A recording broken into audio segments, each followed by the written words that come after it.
বাংলার ঐতিহ্যের মিষ্টি তাল। এই তাল দিয়ে যে কত রকম পিঠে বা মিষ্টি বানানো যায় তার কোনো শেষ নেই। আজকে আমি আপনাদেরকে দেখাবো এইরকম একটা নতুন আইটেম, যেটা তাল দিয়ে বানাবো তালের জিলাপি। কোনো রকম ছানা, কোনো রকম গুঁড়ো দুধ বা সুজিও লাগবে না, শুধুমাত্র বাড়িতে তাল থাকলেই আপনারা বানিয়ে নিতে পারবেন এই রকম সুস্বাদু রসে ভরা তালের জিলাপি। এই রেসিপিটা বাড়িতে তৈরি করা কিন্তু খুবই সহজ, মাত্র কয়েকটা ঘরোয়া উপকরণ দিয়েই কিন্তু আপনারা বানিয়ে ফেলতে পারবেন এই রকম রসালো তালের জিলাপি। তাহলে সবার প্রথমে এই জিলাপিটা বানানোর জন্য আমি এখানে চিনির রসটা তৈরি করে নিচ্ছি। তার জন্য আমি এখানে দেখুন 3 কাপের মতো চিনি ব্যবহার করেছি। এখানে 750 গ্রামের মতো চিনি, আর এখানে 3 কাপ চিনির জন্য দিয়ে দিচ্ছি 1.5 কাপের মতো জল। মানে এখানে যতটা পরিমাণ চিনি তার হাফ পরিমাণে জলটা দিতে হবে। এবার এই চিনি আর জলটাকে ভালো করে গুলিয়ে একটা রস তৈরি করে নিতে হবে। রসটা কিন্তু একটু মোটাই করে নিতে হবে। আপনারা হাতে নিয়ে দেখলেই বুঝতে পারবেন রসটা কিন্তু অনেকটা আঠালো বা চিটচিটে হয়েছে। এবারে রসটা যাতে খুব তাড়াতাড়ি না জমে যায়, সেজন্য এতে আমি 1 চামচের মতো লেবুর রস দিয়ে দিলাম। এবার এই লেবুর রসটা দিয়ে ভালো করে এটাকে গুলিয়ে নিলাম। আর এখানে একটু ফুড কালার, আমি ইয়েলো ফুড কালার ইউজ করেছি। এটা সম্পূর্ণ অপশনাল, শুধুমাত্র রেসিপিটার সৌন্দর্যের জন্য আমি এখানে ফুড কালারটা ব্যবহার করলাম। এবার এই ফুড কালার দিয়ে এটাকে মিশিয়ে এটা আমি সাইডে রেখে দিচ্ছি। চিনির রসটা তৈরি করে নেওয়ার পর আমি এখানে জিলিপির বেটারটা তৈরি করে নিচ্ছি। তার জন্য আমি এখানে 2 কাপের মতো ময়দা ব্যবহার করেছি। এই ময়দাটা সাধারণত 250 গ্রামের মতো হবে, তবে আপনারা চাইলে এই পরিমাণটা বাড়িয়ে বা কমিয়ে নিতে পারেন। এবারে এখানে আমি অল্প করে একটু লবণ দিয়ে দিয়েছি। তারপরে আমি এখানে দেখুন 2 কাপের মতো তালের পাল্প আমি এটাকে বার করে নিচ্ছি। আপনারা চাইলে কাঁচা তালের পাল্প দিতে পারেন অথবা ফুটিয়ে দিতে পারেন। যদি ফোটানো তালের পাল্প দেন তাহলে কিন্তু তালের পাল্পটাকে খুব ভালো করে ফোটানোর পর ভালো করে ঠান্ডা করে তারপরে ব্যবহার করবেন। আমি এখানে প্রথমে 1 কাপ তালের পাল্প দিয়েছি, তারপরে আমি আরও 1 কাপের থেকে কিছুটা কম পরিমাণে তালের পাল্প নিয়েছি। তবে এখানে তালের পাল্পটা সাধারণত 1.5 থেকে 2 কাপের মধ্যে কিন্তু ব্যবহার করতে পারেন। যতটা পরিমাণ ময়দা ততটা পরিমাণ তালের পাল্প ব্যবহার করা যাবে। তবে এর থেকে বেশি পরিমাণ যদি আপনারা তালের পাল্প ব্যবহার করেন, সেক্ষেত্রে জিলিপিগুলো তেলে ভাজার সময় দেখবেন খুব তাড়াতাড়ি লাল বা কালো কালার এসে যাচ্ছে। এজন্য তালের পাল্পটা কিন্তু ময়দার পরিমাণের মধ্যেই কিন্তু রাখবেন। এইভাবে করে নেওয়ার পর আপনারা ভালো করে তালের পাল্পটার সাথে ময়দাটা মিশিয়ে নিতে হবে। এখানে আমি দেখুন 1 কাপ জল আমার ব্যবহার করতে হবে। নর্মাল বাড়িতে থাকা জল নিয়েই সাধারণত আমি 1 কাপের অল্প অল্প করে দিয়ে এর সাথে কিন্তু খুব ভালো করে মিশিয়ে নেব। তবে এখানে আরেকটা কথা বলে রাখি, আপনারা চাইলে এখানে ময়দার পরিবর্তে আটা দিয়ে তৈরি করতে পারেন, কিন্তু আটা দিয়ে করলে কি হবে, এটা যখন পেঁয়াজ দেবেন সেক্ষেত্রে আপনাদের অসুবিধা হবে বা পেঁয়াজটা কিন্তু খুব ভালো আসবে না বা কেটেও যেতে পারে। এজন্য আপনারা ময়দা দিয়ে তৈরি করার চেষ্টা করবেন। এবারে দেখুন এখানে আমি 1 কাপ জলটা অল্প অল্প করে দিয়ে এটাকে আমি খুব ভালো করে মেখে নেব। আপনারা যদি হাতে করে মাখেন তাহলে সেক্ষেত্রে কিন্তু কোয়ালিটিটা বা স্ট্রাকচারটা ভালো আসবে, কারণ এটাকে খুব ভালো করে ফেটিয়ে নিতে হবে। এইভাবে ফেটাবেন। 10 থেকে 15 মিনিট ফেটানোর পর আপনারা বুঝতে পারবেন যে ময়দার বেটারটা খুব সুন্দরভাবে ফাটানো হয়ে গেছে। সেটা বোঝার জন্য আপনারা এইভাবে হাতে করে নিয়ে যখন এইভাবে তুলবেন, তখন দেখবেন যে ময়দার বেটারটা খুব সুন্দরভাবে এইভাবে সরলভাবে পড়ছে, মানে কাটা কাটা হচ্ছে না। তখনই বুঝতে পারবেন যে এখানে ময়দার সুন্দরভাবে তালের পাল্পটা দিয়ে মাখানো হয়ে গেছে।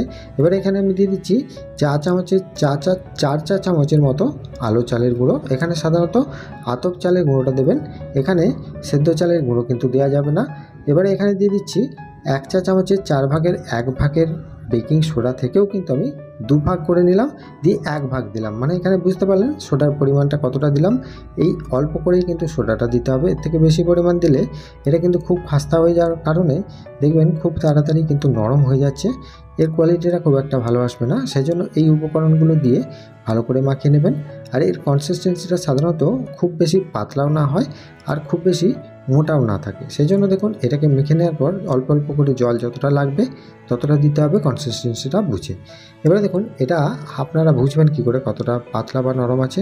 হাতে করে নিয়ে যখন এরকম তুলবেন দেখবেন এটা খুব ইজিলি কিন্তু সরলভাবে পড়ছে, তাহলেই বুঝতে পারবেন এটা কিন্তু পারফেক্টভাবে মাখানো হয়ে গেছে। এবারে মাখানো হয়ে যাওয়ার পর এটাকে আমি সাইডে রেখে দিচ্ছি। তারপর দেখুন আমি এখানে জিলিপিটা ভাজার জন্য একটা ডাইস তৈরি করে নিচ্ছি। তার জন্য আপনারা এখানে তেলের প্যাকেট, নুনের প্যাকেট বা যেরকম এরকম ধরনের কোনো পলিথিনের একটা প্যাকেটে করে আপনারা কিন্তু এটা তৈরি করতে পারবেন। আমি এখানে সাধারণত একটা পলিথিনের প্যাকেট নিয়েছি। নেবার পর এর সাইডের অংশ থেকে আমি কিন্তু একটা ছিদ্র করে নিচ্ছি কাঁচি করে। ডাইসের ছিদ্রটা সাধারণত একটু সরু করে করার চেষ্টা করবেন। এটা ভাজার সময় দেখবেন অনেকটা ফুলে ফুলে যাচ্ছে, এজন্য সরু করে কিন্তু ডাইসটা তৈরি করে নেওয়ার পর আমি একটা জায়গার মধ্যে এটাকে রেখে দিয়ে এর ওপরে আমি কিন্তু এখান থেকে বেটারটা নিয়ে অল্প অল্প করে দেব। সাধারণত আমি এখানে 2 চাটু করে দেব। দেওয়ার পর এটাকে কিন্তু খুব ভালো করে হাতে করে এইভাবে মুড়িয়ে নিয়ে ধরে নিতে হবে, ধরে ভাজতে হবে। তবে ভাজার আগে আপনারা এখানে একবার প্র্যাকটিসটা করে নিন। এখানে যদি এইভাবে একটু বাঁকিয়ে বাঁকিয়ে ঝিলপির মতো শেপটা তৈরি করে প্র্যাকটিস করে তারপর ভাজেন, সেক্ষেত্রে দেখবেন আপনাদের হাতটা কিন্তু সচল হয়ে যাবে। এইভাবে করে নেওয়ার পর আপনারা এগুলোকে ভাজবেন। তো ভেজে নেওয়ার জন্য আমি এখানে দেখুন, এখানে আমি সাদা তেল বসিয়ে দিয়েছি। তবে তেলটা কতটা দিয়েছি সেটা বলে দিচ্ছি। তার আগে দেখুন রসটা কিন্তু এখানে সাধারণত হাত ছোঁয়া গরম অবস্থায় থাকবে। এর থেকে বেশি পরিমাণ গরম বা ঠান্ডা রসের মধ্যে কিন্তু জিলিপিগুলো ডোবানো চলবে না।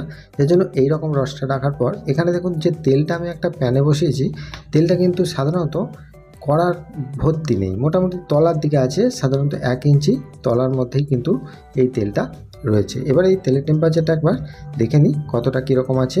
এখানে 1 ফোঁটা দিলেই বুঝতে পারছেন খুব ইজিলি কিন্তু এটা উঠে যাচ্ছে, কারণ এরকম একটু হাই হিটের তেলের টেম্পারেচারে কিন্তু এটাকে ছাড়তে হবে। আর এটা যখন ছাড়বেন তেলের টেম্পারেচারটা এরকম থাকবে, আর গ্যাসের টেম্পারেচারটাও কিন্তু মিডিয়ামে রাখবেন। এভাবে ছাড়বেন, এইভাবে ঘুরিয়ে ঘুরিয়ে যখন ঝিলিপির ব্যাসটা করবেন, এটা কিন্তু খুব আস্তে আস্তে করবেন, খুব তাড়াহুড়ো করে বা জোরে জোরে হাতটা ঘোরাবেন না। খুব সরল অনুযায়ী ওর বসে বসে এইভাবে ঘুরিয়ে ঘুরিয়ে গোল রাউন্ড করে নেবেন। দিলেই কিন্তু একদম জিলিপির মতো পারফেক্ট শেপ এসে যাচ্ছে। এটা কিন্তু তেলে ভাজার সময় দেখবেন অনেকটা ফুলে ফুলে যাচ্ছে। দেখুন কত সুন্দর কিন্তু এটা ফুলেছে, কারণ এখানে কিন্তু খাবার সোডার পরিমাণটা সঠিক আছে। এইভাবে করে নেওয়ার পর এটাকে উল্টে পাল্টে একটু লাল লাল করে ভেজে নেবেন। তবে খুব বেশি কালো করে দেবেন না। এরকম গোল্ডেন ব্রাউনের মতো কালার এসে গেলে এগুলোকে ছেঁকে নিয়ে সঙ্গে সঙ্গে রসের মধ্যে ডুবিয়ে দিতে হবে। তবে এখানে একটা কথা বলে রাখি, জিলিপিটা ডোবানোর সময় আপনাদের মাথায় রাখতে হবে এটা যেন তেল থেকে ছাঁকার পরে সঙ্গে সঙ্গে রসে দেবেন। 1 সেকেন্ড টাইম মিস করবেন না, সঙ্গে সঙ্গে কিন্তু এটাকে ডুবিয়ে ধরতে হবে। দিলেই কিন্তু এর ভেতরে রসটা ঢুকে যাবে। তবে সেক্ষেত্রে যদি আপনাদের ডোবাতে মিস হয়ে যায়, দেখবেন অনেকটা জিলিপিগুলো ফটকা টাইপের হয়ে যাচ্ছে। এজন্য সঙ্গে সঙ্গে এগুলোকে ডুবিয়ে দেওয়ার পর এটাকে রেখে দেবেন। রেখে দিয়ে কখন ছাঁকতে হবে সেটা আমি বলে দিচ্ছি। তার আগে দেখুন এটাকে যতক্ষণ রসে ডুবছে ততক্ষণ আমি এখানে আরেকটা জিলিপির ব্যাচ আমি ভেজে নিচ্ছি। ওই একই প্রসেসে আপনারা একবার ভালো করে দেখে নিন।